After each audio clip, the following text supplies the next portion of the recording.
Hi friends, and welcome to Pajama Prayers. It's so good to have you with us this evening. This has been such a busy day, I feel sure. There are so many trunk or treats going on at different places, and I hope you were able to attend one, that you have a lot of candy. I know it's not good for you, but I do love it, and I hope you have some.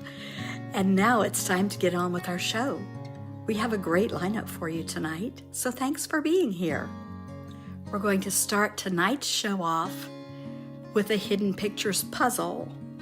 Now, we have been doing racer puzzles, but we have a new picture puzzle for you tonight. So I hope you really enjoy it. Get your focus on. Here we go. Can you find what's hidden in this picture? Can you find an envelope?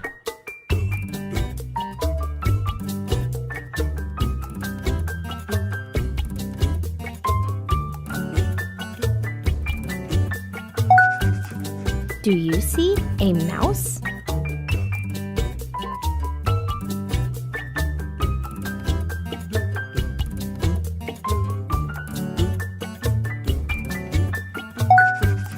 Can you find a baseball glove?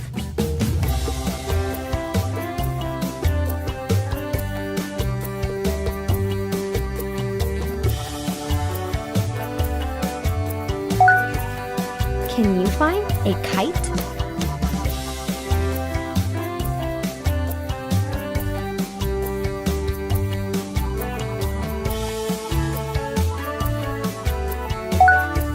Do you see a baseball bat?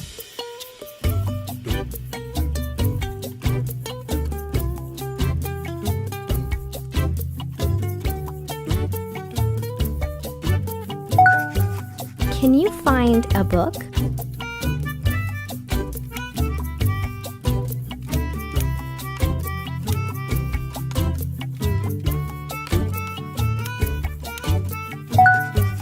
Can you find a boomerang?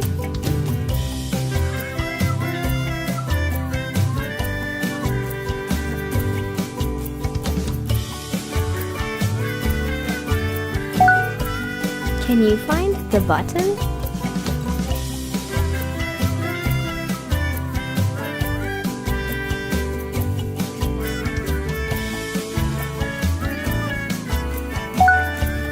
What about a lock?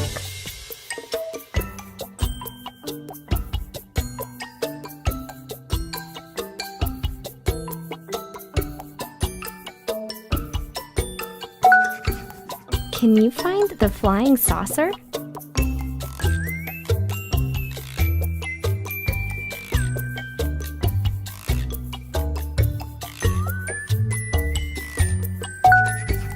Can you find the canoe?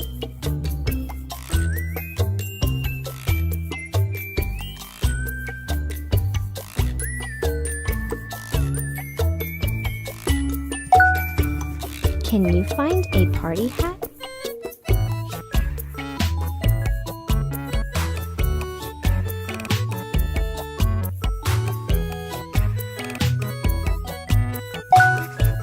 Where is the pencil?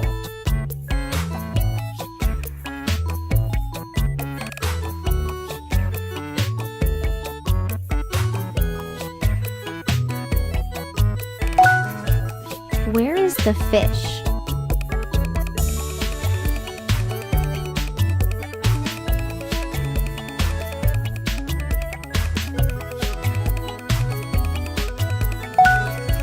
What about a paperclip?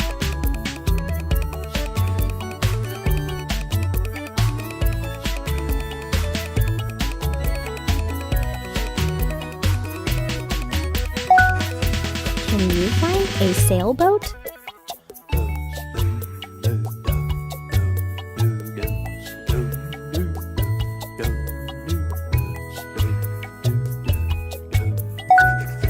Can you find a banana?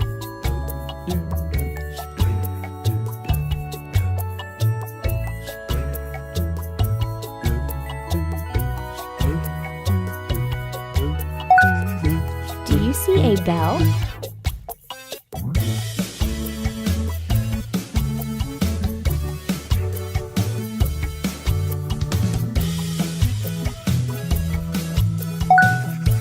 Do you see a fish hook?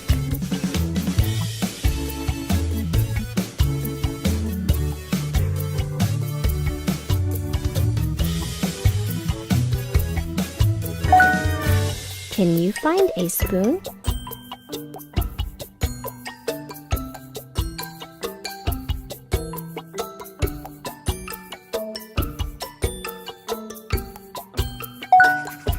What about a fried egg?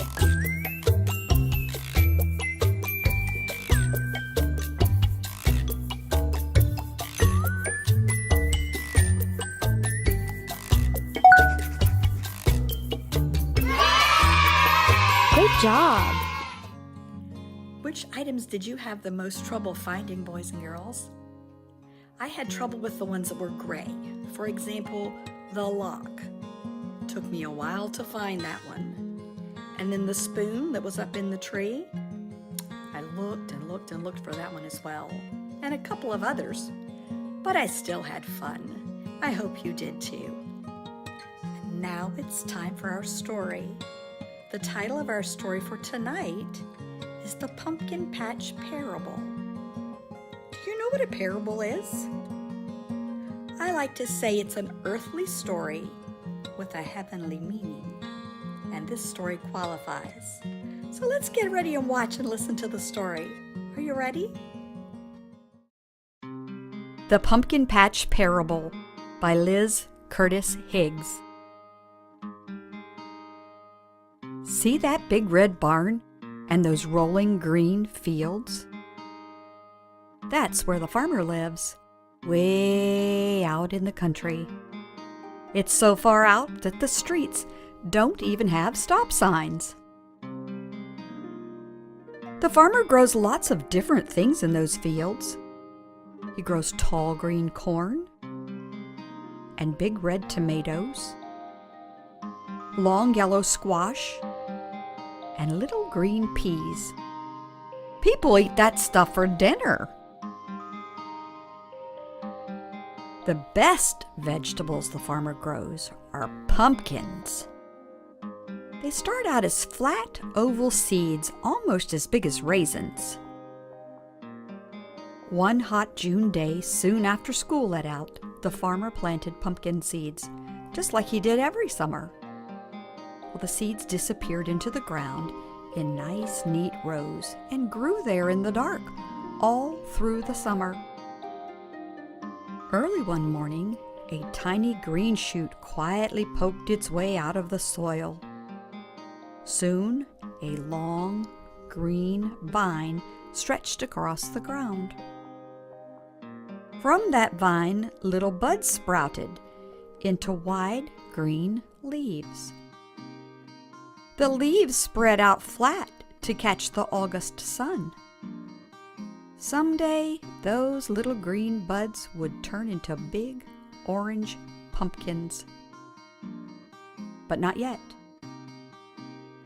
The patient farmer waited and waited. Well, the pumpkins began to grow. How different they looked. Why, some were tall and lean. Some were short and round. Some had lumps and bumps. all of them were pumpkins. October came at last. The sky was bright blue, and the air was cooler. Every night it got dark earlier than it did the night before. It was time for the farmer to harvest his pumpkin crop. The farmer's many workers brought lots of ripe pumpkins in from the field. Which one would he choose first? The farmer picked up one large pumpkin, being very careful not to let it slip through his hands. Pumpkins are tough on the outside, but they break into smithereens if you drop them. He washed off all the dirt, holding on tight. Next came the messy part. Well, pumpkins are full of dozens of seeds and lots of slimy pulp. The farmer had a special plan for his chosen pumpkin, so the seeds and the slime had to go. He slowly slid a large knife right into the center of the pumpkin. The pumpkin didn't make a sound because vegetables don't talk. But if they did talk, this pumpkin might have said, "Ouch!" Gently, the farmer cut a round hole in the top of the pumpkin and pulled on the stem. Squishy, stringy pulp waited for him inside. Yuck! The farmer pulled out all that slimy pulp and wrapped it up in an old newspaper. Off to the compost pile it went, never to be seen again. Then something really exciting happened. The pumpkin got a face. The farmer carved a triangle for each eye. Pumpkins have eyes that don't blink or turn away. They see everything. He neatly carved a little square for a nose, and then a big, wide smile. What happened next was wonderful. The farmer put a small white candle down inside the pumpkin and touched the wick with a flame. Oh my, how that pumpkin glowed! As the sky grew darker, the pumpkin on the porch was shining brighter than ever. And when people saw the smiling pumpkin, they smiled back. All the neighbors knew that once again, the farmer had turned a simple pumpkin into a simply glorious sight. In the same way, God the Father offers His children the chance to be made new, full of joy and full of light, shining like stars in a dark world. The end.